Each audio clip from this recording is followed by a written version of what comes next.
नमस्कार। राजकीय स्नातकोत्तर महाविद्यालय 12 के राजनीति विज्ञान विभाग से मैं डॉक्टर राकेश वर्मा, सहायक आचार्य, आप सभी का इस ऑनलाइन क्लासेस में स्वागत करता हूं। प्यारे बच्चों, बीए प्रथम वर्ष का जो द्वितीय प्रश्न पत्र प्रतिनिधि भारतीय राजनीतिक विचारक, इस पुस्तक का हम अध्ययन कर रहे हैं। इस पुस्तक को अध्ययन की दृष्टि से कोटा विश्वविद्यालय कोटा ने 5 इकाइयों में विभक्त किया है, जिसकी प्रथम इकाई का अध्ययन हम पिछली कक्षाओं में करते आ रहे हैं। आज उस इकाई में जो विचारक है, प्राचीन भारतीय विचारक मनु, कौटिल्य और शुक्र, इसका हम अध्ययन कर रहे हैं। इसमें आज हम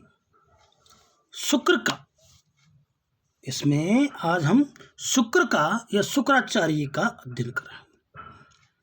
शुक्राचार्य ने अपनी पुस्तक शुक्र नीति सार में अपने विचार अभिव्यक्त किए।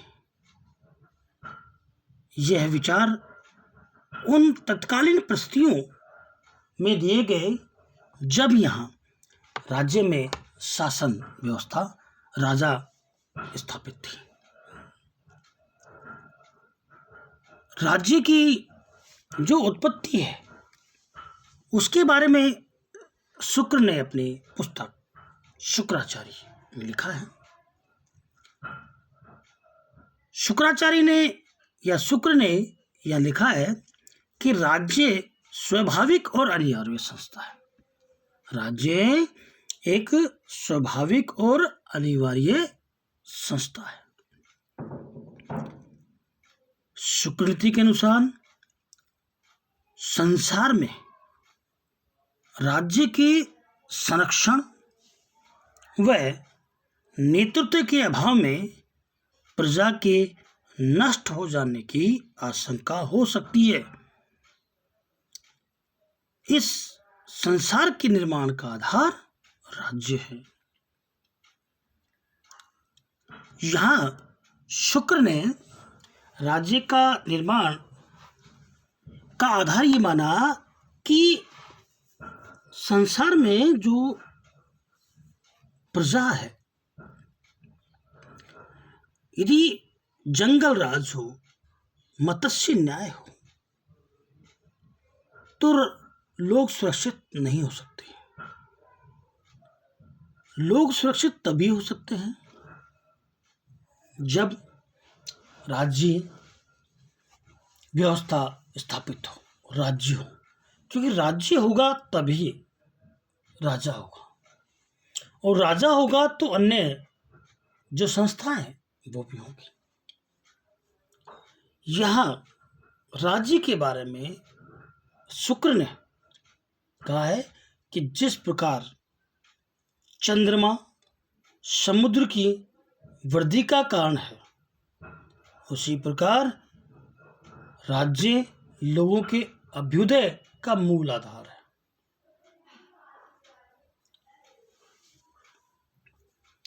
राज्य का कार्यक्षेत्र, शुक्र ने राज्य के कार्यक्षेत्र के बारे में बताया कि शुक्र नीति में प्रजा की रक्षा और उन्नति को राज्य के अस्तित्व का मूल आधार माना है। शुक्र राज्य को प्रजा की भौतिक उन्नति के लिए ही नहीं, नैतिक उत्थान के लिए भी उत्तरदायी मानते हैं। राज्य की स्पष्ट को निर्देश है कि शासकीय शक्ति का प्रयोग तभी उचित या वैध समझा जा सकता है जब शासक प्रजा के कल्याण के दायित्व के प्रति निरंतर सजग और चेष्टावान रहे। शुक्र नीति सार में राज्य के कार्यक्षेत्र को अति व्यापक माना गया। समस्त प्रजाजन की रक्षा, भौतिक उन्नति ही राज्य का कार्यक्षेत्र नहीं है, सामाजिक जीवन का उचित निर्वाह और नैतिक कल्याण भी राज्य का दायित्व है। पहला है प्रजा की रक्षा करना। शुक्र के अनुसार राज्य का प्रमुख दायित्व प्रजा की रक्षा करना है। अतः राजा से उपेक्षा की जाती है कि वह धर्म के अधीन रहते हुए दंड शक्ति में के समुचित प्रयोग द्वारा दुष्टों का दमन करे तथा सभी भले व्यक्तियों को संरक्षण प्रदान करे।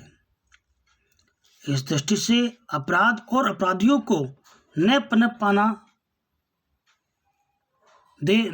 दे तथा वह राजा अपने प्रमुख दायित्व को निभाए। अगला है लोक कल्याणकारी राज्य। राज्य की सीमित कार्य क्षेत्र की धारणा को अस्वीकार करते हुए शुक्र ने राज्य के कल्याणकारी स्वरूप का प्रतिपादन किया है। शुक्र ने राजा को परामर्श दिया है कि वह प्रजाजन के प्रति क्रूरता के व्यवहार को न अपनाए, दीन व असहाय जनता का उदारतापूर्वक पालन करे और स्वयं के सुख के लिए प्रजाजन को कष्ट न पहुंचाए। प्रजाजन के सुख के लिए चिंतन और कर्म राजा का कर्तव्य है, क्योंकि प्रजाजन के दुखी रहने से राज्य नष्ट हो जाता है। अगला है आर्थिक गतिविधियों का नियमन करना। शुक्र आर्थिक गतिविधियों के नियमन और प्रबंधन को राज्य का एक आवश्यक दायित्व मानता है।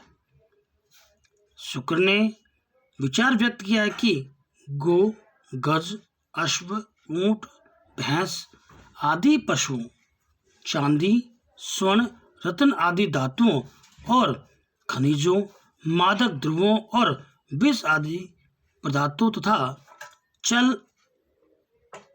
अचल संपत्ति के क्रय विक्रय और चिकित्सा आदि व्यवसायों का राज्य द्वारा विनियमन किया जाना चाहिए। शुक्र नीति के अनुसार जो राज्य से अनुज्ञा लाइसेंस प्राप्त करना अनिवार्य होना चाहिए। शुक्र नीति में राज्य की अनुज्ञा प्राप्त किए बिना धूत क्रीड़ा, जुआ, शिकार करने व शस्त्र धारण करने का निषेध किया जाना चाहिए। अगला प्रशासनिक व्यवस्था का संचालन करना। शुक्र कहते हैं कि संतुष्ट राज कर्मचारी ही अच्छा प्रशासन दे सकते हैं। इस बात को अनुभव करते हुए शुक्र ने प्रशासन के आंतरिक पक्षों, कर्मचारियों के वेतनमान, पदोन्नति, अवकाश और पेंशन आदि के संबंध में राज्य से समुचित तथा कर्मचारियों के लिए लाभप्रद नीति अपनाने की अपेक्षा की है। संभवतः शुक्र इन विषयों की विस्तृत विवेचना करने वाले प्रथम विचारक हैं। इसके साथ ही शुक्र ने इस बात पर बल दिया है कि शासकीय अधिकारी और कर्मचारी अपने दायित्वों का भली भांति पालन करें और जनता को कष्ट न पहुंचाएं। शासन को इस बात का पूरा ध्यान रखते हुए प्रशासनिक तंत्र पर नियंत्रण रखना चाहिए। अगला है न्याय व्यवस्था बनाए रखना। शुक्र ने राज्य को शिक्षा के लिए महत्वपूर्ण माना है और न्याय व्यवस्था शिक्षित व्यक्ति ही समझ सकता है। शुक्र के अनुसार न्याय प्रदान करना राज्य का एक आवश्यक कार्य है और न्यायशील शासक ही प्रजाजन के लिए धर्म, अर्थ, काम के त्रिवर्ग की सिद्धि में सहायक हो सकता है। अतः शासक को न्याय के लिए सुप्रबंध करने चाहिए। समस्त न्याय व्यवस्था को इस उद्देश्य से सुसंगठित किया जाना चाहिए कि बिना किसी भेदभाव के समस्त प्रजाजन को निष्पक्ष न्याय प्राप्त हो सके। शुक्र के अनुसार दुष्टों को दंड दिया जाना चाहिए और उन्हें चेतावनी देनी चाहिए कि न्याय के प्रसंग में त्रिपूर्ण व्यवस्था राज्य के विनाश का कारण बनती है। अगला है शिक्षा संबंधी कार्य। शुक्र ने राज्य को शिक्षा के प्रसार के लिए भी उत्साही माना। शासन को ऐसे प्रयत्न करने के निर्देश दिए हैं कि जिससे विधाओं तथा विविध कलाओं की निरंतर प्रगति हो। शुक्र का परामर्श है कि शासन प्रतिभावान विद्यार्थियों को छात्रवृत्ति दे, शिक्षित व्यक्तियों को योग्यता के अनुसार राजकीय पदों पर नियुक्ति दे और विद्या तथा कला के परंपरागत पारंगत व्यक्तियों को प्रतिवर्ष सम्मानित करें। शासक का दायित्व है कि वह वेदों, स्मृतियों और पुराणों के विद्वानों, ज्योतिषियों, मंत्र तंत्र वेताओं, शास्त्रज्ञों, चिकित्सकों, अन्य विषयों के विद्वानों, बुद्धिमानों तथा गुणवान व्यक्तियों की भरण पोषण की व्यवस्था हेतु उनकी मानसिक या वार्षिक वृत्ति निश्चित कर दे तथा समस्त व्यवस्था में इन गुणी व्यक्तियों को उचित सम्मान दे। अगला राज्य के सामाजिक दायित्व। राज्य के सामाजिक दायित्वों का शुक्र ने विस्तृत विवरण किया। उन्होंने सामाजिक व्यवस्था का नियमन और सामाजिक जीवन में धर्म तथा नैतिक मूल्यों की प्रतिष्ठा करना राज्य का दायित्व माना है। यह सुनिश्चित करना है कि राज्य का दायित्व है कि समाज के विभिन्न वर्ग निष्ठापूर्वक अपने दायित्वों का निर्वाह करें तथा इनमें सद्भावपूर्ण और एक दूसरे का सम्मान बना रहे। अगला है परराष्ट्र संबंधों का संचालन। यहाँ शुक्र ने परराष्ट्र संबंधों के संचालन की बात भी कही, जिसके लिए उन्होंने षडगुण नीति का सिद्धांत दिया। परराष्ट्र संबंधों के यहाँ मतलब होता है कि विदेशिक संबंध। शुक्र के अनुसार परराष्ट्रों का संचालन भी राज्य का एक आवश्यक कार्य है। परराष्ट्र संचालनों के संबंध में राष्ट्रीय हित को सर्वोच्च स्थान दिया जाना चाहिए। परराष्ट्र संबंधों का कुशलपूर्वक संचालन करके अनावश्यक युद्धों को टाला जा सकता है। राज्य के कार्यक्षेत्र का विस्तृत उन्होंने विवरण किया, जिसमें महत्वपूर्ण है कि परराष्ट्र संबंधों के संचालन द्वारा अपने राज्य के विस्तारवादी नीति का भी अनुसरण करना चाहिए। इसमें एक बात महत्वपूर्ण ध्यान उन्होंने ये दी है कि राज्य की सुरक्षा और प्रजा का कल्याण महत्वपूर्ण होता है। राजा को नैतिक और धार्मिक कार्य भी करते रहना चाहिए। जो धार्मिक कार्यों का प्रबंध करना है वो भी राज्य को करते रहना चाहिए। राज्य के नैतिक और धार्मिक जीवन की ओर ध्यान देना भी आवश्यक है। इसके लिए राज्य के द्वारा मंदिर बनवाए जाने चाहिए। जनता के नैतिक गुणों के विकास को प्रोत्साहित किया जाना चाहिए। राज्य की आय का चौथाई भाग दान आदि पर व्यय किया जाना चाहिए। अंतिम है पर्यावरण की रक्षा। शुक्र नीति सार में पर्यावरण की रक्षा को महत्वपूर्ण स्थान दिया गया है। शासक से उपेक्षा की गई है कि वह ग्रामों तथा नगरों में वृक्ष लगवाए तथा उनके पोषण के लिए खाद एवं जल की नियमित व्यवस्था करे। राजा को निर्देशित किया गया है कि वह आवासीय बस्तियों में और आसपास उद्यान तथा वृक्ष लगवाएं और नदियों पर सुंदर एवं सुविधाजनक पुल बनवाएं। नदियों में नौकाओं जलयानों की भी व्यवस्था करें। राज्य के द्वारा सड़कों की वार्षिक मरम्मत कराई जानी चाहिए और प्रत्येक 2 ग्रामों के बीच एक आराम गृह भी बनाया जाना चाहिए। इस प्रकार राज्य के बारे में हमने बात की। राज्य के कार्य क्षेत्र की हमने विवेचना की। राज्य के द्वारा इन सभी दायित्वों को पूरा करने के लिए आवश्यक साधन प्राप्त किए जाने चाहिए तथा अपनी सामर्थ्य में भी निरंतर वृद्धि की जानी चाहिए। शुक्र नीति में प्रतिपादित राज्य के कार्यक्षेत्र की विवेचना में यह नितांत आवश्यक है कि शुक्र राज्य के लिए व्यापक कार्यक्षेत्र की धारणा विश्वास करते हैं। शुक्र नीति में राज्य से उपेक्षा की गई है कि वह प्रजा के कल्याण हेतु सभी संभव प्रयास करें। शुक्र ने पर्यावरण की रक्षा और उपभोक्ताओं के हितों की रक्षा को भी राज्य के कार्यक्षेत्र में सम्मिलित किया है और इस बात से शुक्र की दृष्टिकोण की प्रगतिशीलता स्पष्ट होती है कि शुक्र ने इस बात पर बल दिया है कि राज्य मद्यपान को सीमित और नियंत्रित करे, मदिरा को नियंत्रित करे। दारू जो है वहाँ पर वो इतनी अधिक सेल नहीं होनी चाहिए कि जनता दारू पी के ही पड़ी रहे, इसलिए उसको नियंत्रित रखना चाहिए। आवश्यकता के अनुसार ठीक है मगर ज़्यादा ना करें।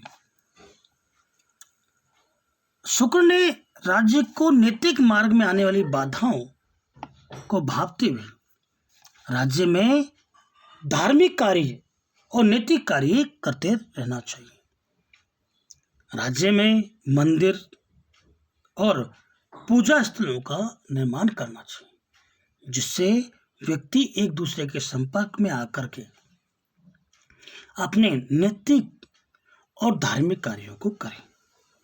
शुक्र ने राज्य में शैक्षणिक व्यवस्था बनाने के लिए कहा है कि जनता शिक्षित होनी चाहिए, शिक्षा का प्रचार प्रसार होते रहना चाहिए।